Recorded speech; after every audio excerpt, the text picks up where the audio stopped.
हल्लाबोल भारत न्यूजमध्ये आपलं सर्वांचं स्वागत आहे.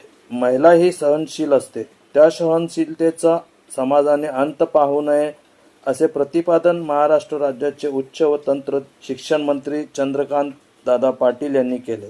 पद्मशाली शिक्षण संस्था व आई प्रतिष्ठान सोलापूर यांच्या संयुक्त विद्यमाने अनुसयाबाई बिर्ला महिला वरिष्ठ महाविद्यालय सोलापूर येथे कृतज्ञता मेळाव्याचे आयोजन करण्यात आले होते. या कार्यक्रमाच्या अध्यक्षस्थानी संस्थेचे सचिव दशरथ गोफ होते. चंद्रकांत पाटील पुढे म्हणाले की स्त्रियांनी स्वावलंबी जीवन जगता यावे यासाठी मोफत शिक्षण योजना अंमलात आणली. अनाथ मुलींना मोफत शिक्षण सुविधा देण्याचे प्रयत्न महाराष्ट्र शासनातर्फे करण्यात आले. त्याचप्रमाणे महिला बचत गटांनी कमी व्याजदरात कर्ज पुरवण्यात आले. दशरथ गोप यांनी अध्यक्षीय समारोप करताना म्हणाले की महाराष्ट्र शासनाने मुलीविषयी या विशेष योजना राबविल्याबद्दल उच्च व तंत्र शिक्षण मंत्री चंद्रकांत दादा पाटील यांच्याविषयी कृतज्ञता व्यक्त केली. पद्मशाली समाजातील विडी कामगारांच्या मुलींना हद्दवाढ भागापासून मोफत बसची सोय व महाविद्यालय समोरचा कच्चा रस्ता डांबरीकरण करण्याची अपेक्षा व्यक्त केली. या कार्यक्रमाप्रसंगी महाविद्यालयातील विद्यार्थिनी कुमारी प्राची भोसले याने नवीन शैक्षणिक धोरण हे विद्यार्थिनींच्या सर्वांगीण विकासासाठी उपयुक्त आहे. या माध्यमातून विद्यार्थिनींच्या सृजनशीलता व कल्पकतेला वाव मिळावा असे मत व्यक्त केले. या प्रसंगी संस्थेचे सहसचिवा संगीताताई इंदापुरे, खजिनदार नागनाथ गंजी, शालेय समिती अध्यक्ष श्रीधर चिट्याल, पांडुरंग दिड्डी, व्यंकटेश आकेन, मल्लिकार्जुन सरगम, विजयकुमार गुल्लापल्ली, हरीश कोंडा, गणेश गुज्जा, प्रभाकर अरकाल, नागनाथ श्रीरामदास, रमेश बोद्दुल, नरसय्या इप्पा कायल, आई प्रतिष्ठानचे अध्यक्ष मोहन डांगरे, सृष्टी डांगरे, योगेश डांगरे, सचिन हिरेमठ आदी पदाधिकारी उपस्थित होते.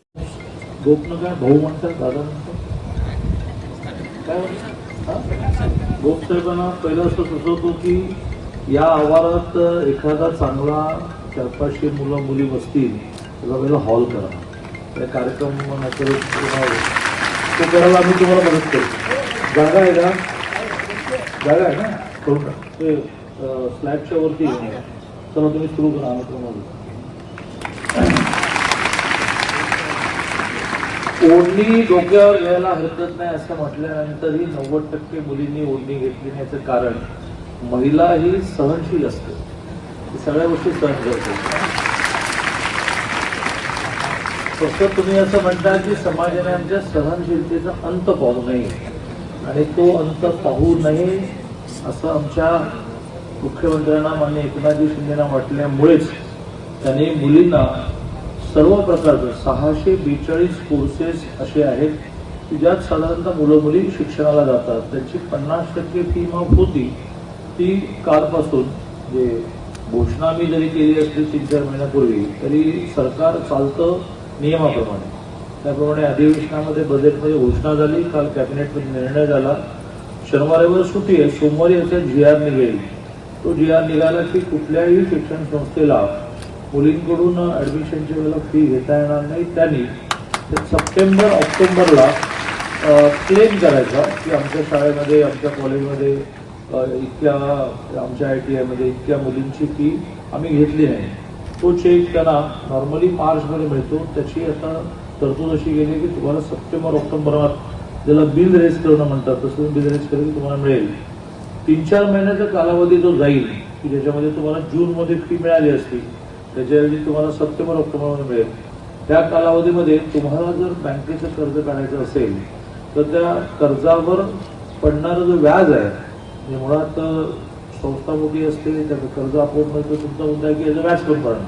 तर त्यावरही सरकार जरा सहानुभूतीपणे विचार करतात. नाही व्याज फार नसतं, पण तुम्ही म्हणाले काही नाही ऐकत नाही, सप्टेंबर-ऑक्टोबरमध्ये आलं ना मग अडचण नाही, तर मग विदाऊट कर्ज तुम्ही संस्था चालवा. SNDT मध्ये काल हा मुद्दा आला तर त्यांच्या सगळ्या मुलीच असतात ना. 62,000 मुली SNDT मध्ये शिकतात. ते म्हणाले की जून-जुलैमध्ये यांची निम्मी फी. हा आपल्या शहरातील ताज्या घडामोडी पाहण्यासाठी हल्लाबोल भारत न्यूजला सबस्क्राईब करा आणि बेल आयकॉन प्रेस करा.